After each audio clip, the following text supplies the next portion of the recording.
Hello, and welcome back to the studio. I'm Dr. Wiggo, and today I've got a book report.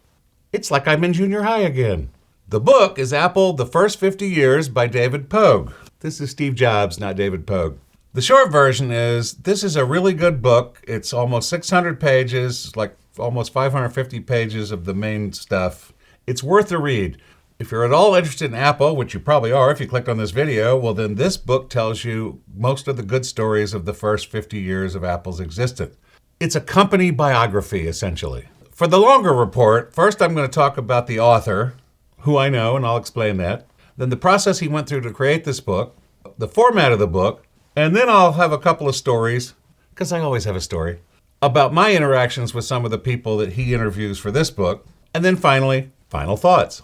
So David Pogue. David Pogue has been around what seems like forever. He started at Macworld in 1988, which is when I was writing for Mac User. More on that in a minute.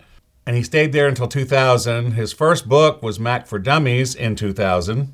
He had a New York Times tech column starting in 2000, and in 2002, he joined the CBS News Sunday morning show as a correspondent, and he's still there. In 2007, he was one of 4 journalists who were given early access to the iPhone for review purposes. So he was kind of a big deal even then. I knew him because we used to cross paths at Macworld Expos. Before Apple keynotes, Macworld Expos were where everybody went to find out everything about the Macintosh. There were 2 a year in San Francisco and Boston. They had a press room where journalists could hang out off the show floor. But that's not where I crossed paths with most of these people, because there was also a conference faculty green room. If you were on a panel or doing a presentation, then you had access to the green room. And that was where I used to run into David Pogue and Stephen Levy and Andy Ihnatko. Andy was with MacWeek, so he was the enemy, and David was with Macworld, so he was the enemy. But they were both such charming guys that you couldn't help but like them. I was actually a little jealous of David because he's 10 years younger than I am, and he was starting his career in journalism just as I was kind of winding mine down, because by 1990 I was off to graduate school to get my PhD in strategic management. I've known David Pogue since 1988. Great guy, good writer, and he's written a pretty damn good book here. How did this book come to be? The Computer History Museum did a Mac at 40 panel in 2024, and David was on the panel. And apparently that panel gave his wife Nikki the idea for this book. You should write a book for Apple's 50th birthday. And like a good husband, he listened to his wife. And he started working on the book, and Apple gave him unprecedented access to their archives and to their employees, both former and current. He interviewed over 150 people, most of the big names who worked for Apple. He talked to John Scully, he talked to Bill Atkinson, he talked to everybody. When you open the book, you get a map of Cupertino with Jobs' house, Wozniak's house, the high school, and then the buildings, and then the other buildings, and then Apple Park eventually. But basically, David Pogue's job was to write a biography of a company, but it's not the same as writing a biography of a person, because you have people involved, lots of people, and Apple is highly products focused, so there's a lot of products. So this is how he broke it down. He started out with the startup, 1976 to 1985 roughly, where he does the Steves and Apple II and Apple III and Lisa and Macintosh and Scully and all this stuff. Then the interregnum, where Steve Jobs went away. New Ideas and Heresies and System 7 and PowerBooks, and then Spindler and then Emilio and Next and all that stuff. Part 3 he titles Steve 2.0, where he talks about Steve coming back and Johnny Ive. And then the iPod and the iPhone and the iPad and Apple Park. And then, of course, this section ends with Steve's passing. And then part 4 is titled Tim, and he talks about what's gone on since 2011. The book has color pictures. If you know anything about publishing, you know the publishers hated the idea of color pictures. That makes it expensive. He also puts in a lot of sidebars. This may come from his magazine days. Magazines love sidebars. But when he had a little story or something that didn't really fit in the mainline story, he would put it in as a little sidebar here, like here's the Woz Prank Hall of Fame. Here's another sidebar about badge numbers. Wozniak was employee 1, but Jobs wanted to be employee 1, so he was employee 0. Look down here, number 8, Chris Espinosa, employee number 8.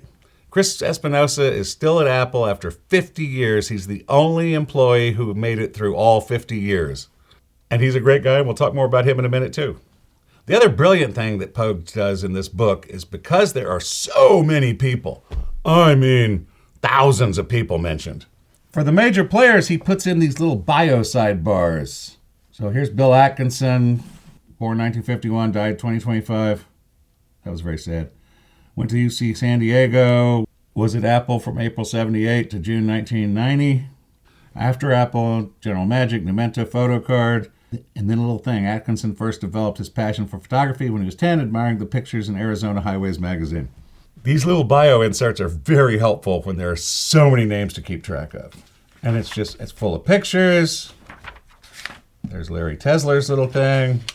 He also does this little sidebar for some products. Here's the Apple IIc, sold April 1984 to August 1988. $1,300, $1,500 with monitors. That's in 1980s money. Adjusted for inflation, it's a lot more. The little sidebars let them present a lot of information that would normally just be too much in an easy to digest way. So it's a really good book. And he tells a lot of good stories drawn from all these interviews of these 150 people. But some of them I have a slightly different perspective on. He draws on his interviews with Andy Hertzfeld about the original Macintosh in '84 a lot. Well, when I lived in Palo Alto in the late 80s, I was friends with Andy Hertzfeld. We used to hang out all the time. Great human being. This was after he'd left Apple. I wasn't friends with him to find out about Apple. I was just friends with him because he was an awesome guy and we used to hang out and we see movies together. And it was, again, a wonderful human being. But the stories that Andy told me back then, those same stories in here are kind of filtered through the years of time. And people come out sounding a lot better in Andy's stories here than when he was telling them to me back in the day, closer to when it happened. Same thing for Chris Espinosa. I was also friends with him. We didn't talk about Apple much because I was a Mac user and he worked for Apple, so, oil and water. At Macworld Expos, Chris Espinosa would have these dinners and invite a bunch of folks. And one of these dinners afterwards, he and I and a few other people stuck around, and he was buying us these expensive glasses of port wine. I don't know how many hundreds of dollars Apple ended up paying for that dinner, but I had a wonderful time. Chris Espinosa is an amazing human being also. If you talk to him, you can see how he survived 50 years at Apple, how he made it through all the different transitions and changes and everything, because he's just the kind of guy you want to have around you. Very level-headed, very smart. I can't say enough good things about Chris Espinosa. He was a mensch. And also, when I was living in Palo Alto, I lived in the same building as Guy Kawasaki, who was one of their head evangelists. And we used to have breakfast almost every Saturday down the street from our apartments and hang out. It was a little cafe next to a computer store. And again, some of the stories Guy told in those days weren't quite as smooth and polished as the stories that he told to David many years later. Again, Guy Kawasaki, another great guy. You probably wouldn't be surprised to know that almost every employee I ever met at Apple was really interesting, really charming. It was just a great group of people, and you could see how they could produce such amazing products. Well, how about some final thoughts? This book is a good read. It's well-researched. There are some fun stories. Some of the more interesting stories about the dozens of products that failed that you may not ever have heard of, or failed to launch, which you probably definitely didn't hear of because they never came out. I have a few quibbles about the book. I think it's a little too personality and product focused, and there's not as much business focus. If you want to see a business focus, see my video about Tim Cook from about a month ago. I didn't agree with all of his emphasis points, and there's a chapter towards the back where he kind of talks about the next 50 years, and I don't know. I think it would have just been better to kind of end rather than kind of... It feels like it just goes a little too long. But buy this book. But it's like $35 right now on Amazon. And if you use my links down below, I'll get a little commission and be happy. So that's Apple, The First 50 Years by David Pogue. I knew most of the stories in this book, but there were a lot that I hadn't heard of. And especially some of the products that never launched, those were fascinating. Even if you're an expert on Apple, you will learn things from this book. Very well researched. Plenty of good stories. You should buy this book. Well, that's it for today. Thanks for stopping by. See you next time. Bye-bye. Now I got to go work on whatever I want to talk about next week. Thanks for staying to the end. Bye-bye.